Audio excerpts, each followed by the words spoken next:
Many students are thinking to design a primer is very difficult, but it is not. Please follow me to the end of this video to understand how to design your primer for your experiment. What is primer? A primer are short sequence of nucleotides used to initiate DNA synthesis in PCR. So for DNA synthesis, you need an enzyme called polymerase enzymes. These polymerase enzymes only work when there are starting nucleotide sequence, and these starting nucleotide sequence that initiate this DNA synthesis are the primers. And the goal of this lecture is to design primers that can bind selectively to the target sequence without forming secondary structures.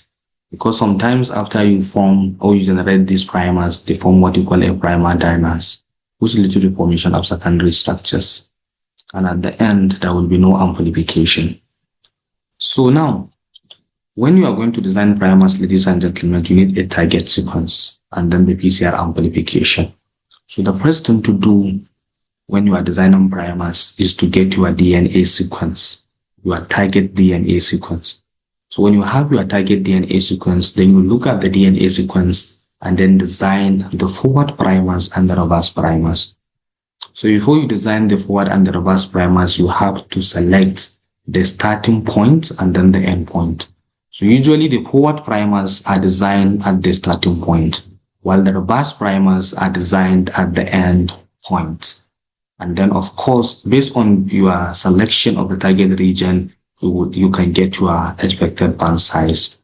So after you have your expected band size, then the next thing of course is the PCR amplification. So you can do in silico for you to see whether you have exactly your expected band size. Like for example here, if you can see the expected band size is 500 base pair. So you can do PCR amplification so that to check whether you have exactly your amplified product. Follow me to the end of this video so that you can see clearly how to design your primer. So when designing primer, there are key primer design guidelines. So what are those primer design guidelines? We have 5 of them. Number 1, you have to make sure that the length of the the length of the primer is between 18 to 25 nucleotides. Optimal, it should be between 20 to 22. It shouldn't be above or below that.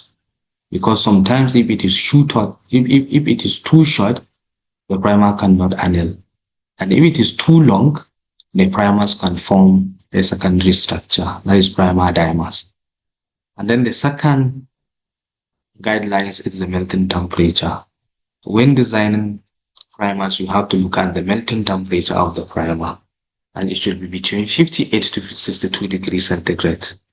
The reverse and the forward primers, it shouldn't be, or the difference between the reverse and the forward primers, it shouldn't be greater than or less than between 2 to 3 degrees centigrade. If it is above or below, there will be a problem. And the GC content should be 40 to 60%. So optimal, it should be 50%. And then there is also 3' end. So it is also it is always advisable your primer to end with G or C if possible, in order to avoid 3' complementarity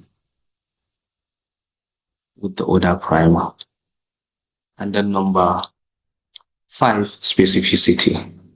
So you have to make sure that your primer bind uniquely to the target sequence to avoid regions with SNPs or repeats. So that is very important. So what should be avoided when designing a primer? Make sure you avoid secondary structures. So try as much as possible when you design your primer, make sure that that primer cannot form a hairpin. Because sometimes the primer within itself, they can fall and form hairpin. And there is also self-dimer. Sometimes primer can form a dimer or cross dimer between reverse and the forward primer. Or sometimes between reverse and the forward primer can form what you call complementarity, because the forward and the reverse primer can form what you call complementarity, and that also lead to a primer dimer. So that is why when you design a primer, you need to make sure that you check the primers whether there is a likelihood of secondary structures formation. And to do that, you need a primer analysis tool, analysis tools. So what are the primer analysis tools that you can use to check whether there is a primer dimer formation or secondary structure formation? You can use IDT oligo analyzer, you can use Primer-3, you can use NCBI Primer-BLAST to check whether there is a secondary structure formation. So what are the quick checklists? After you design a primer, you have to do this quick checklist. Make sure that number one, the length of your primers is between 18 to 25. The melting temperature should be between 58 to 62. The GC content should be between 40 to 60. Make sure that your primer specifically bind to the target, and you can do that using in silico check. That is in silico PCR. So you can use in silico PCR to see whether the primer specifically bind to your target. No significant secondary structures mixtures are formed. And then proper 3' end stability. So make sure that at the 3' end of your sequence, there is a matching. And then amplicon size appropriate for application. Make sure that you get the appropriate amplicon size. So now, what are the factors affecting primer specificity? The GC content. So make sure that the GC content is between 40 to 60%. Like for example, this is 60 to 40%. You see the GC content here is 50%. So that is why, as you can see clearly from here, this is good. But here we have GC content of 13%. So this is too low and it's not good. And if it is too high, it is also not good. And then the 3' end of the primer is critical for the extension. So make sure that the primer match with the 3' end. Like for example, this is the primer, and you see that this is your target strand. So see at the end of the primer, you see A match with T. So this is good for the extension. And if the primer is matched, that would be an efficient extension. And if there is a mismatching, like for example, here is the primer has G and then the target has T. So it's very far for extension. So because of this mismatching. And then very importantly, avoid repeated sequence or runs for a single nucleotide should be minimized. So if you have, avoid always repetitive sequence, like for example, this is ATG, ATG, ATG, AT. So these are two repetitives, so avoid it. Or avoid runs of single nucleotides. It's not always advisable. So make sure that you have a well-balanced sequence and no long repeat or homopolymers. So what are the tools and the strategies for primer design? So we have a tools for primer design. We have Primer-3. So the Primer-3 is flexible tool for PCR primer design with advanced parameter settings. And then we have NCBI Primer-BLAST. So this NCBI primer design, they use to design primer specific to your targets using NCBI BLAST technology. And then we have Primer-Cast. The Primer-Cast is user-friendly interface with comprehensive design and analysis features. And at the end of this video, ladies and gentlemen, I'm going to also show you how to use each of these software or tools to design a primer. So what are the common features when designing primer? So the primer length is very important. Know the melting temperature, the GC content, the amplicon size, what is the expected band size, and then the specificity. You can use in silico PCR to confirm that. And then the next one is avoidance of repeats, dimers and hairpins. So make sure that, ladies and gentlemen, you try to make sure that you avoid the repeats, DNA repeats, dimers, hairpins, and make sure that there is a genome and sequence compatibility for analysis. The importance of this in silico analysis is to help to predict primary, secondary structures and avoid non-specific binding. So that is the importance. So first, you do in silico analysis using NCBI BLAST to make sure that there is no secondary structure formation. So you can use that for the prediction. So when you do that and you observe that delta G is minus 3.2 kilocal per mole, so this is acceptable. But if it is minus 6.8 or above kilocal per mole, there is a high risk of secondary structure prediction, so we have to avoid that. And then specificity and non-specific findings. So you can use in silico PCR and BLAST results to make sure that there is a specificity and then there is non-specific finding. The importance of this in silico, the benefit of this in silico analysis is to reduce non-specific amplification, minimize primer, dimer, and hyphen formation, and then saves time and resources before lab testing. So this is the importance of in silico analysis. And then the next one is empirical testing and optimization. So the empirical testing, ladies and gentlemen, and optimization are often necessary in order to validate the primer performance.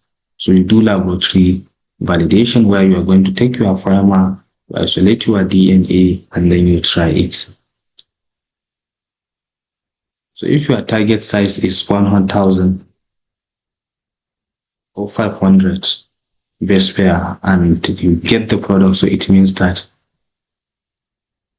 you achieve a very good optimization. And there are some optimization parameters when you are going to do empirical testing for PCR. Annealing temperature is very important. You can use gradient PCR to use different annealing temperature to see which one would give you the best result. You can also play around with the concentration of the primer, concentration of the magnesium, and then the cycling condition, and sometimes additives. So the best practices for PCR is in silico design number 1, empirical testing, optimization, and then validated parameters. This is very important. So what is the key takeaway? Combining powerful in silico tools with empirical validation ensures the design of primers that are specific, efficient, and reliable for downstream applications. So this is very important.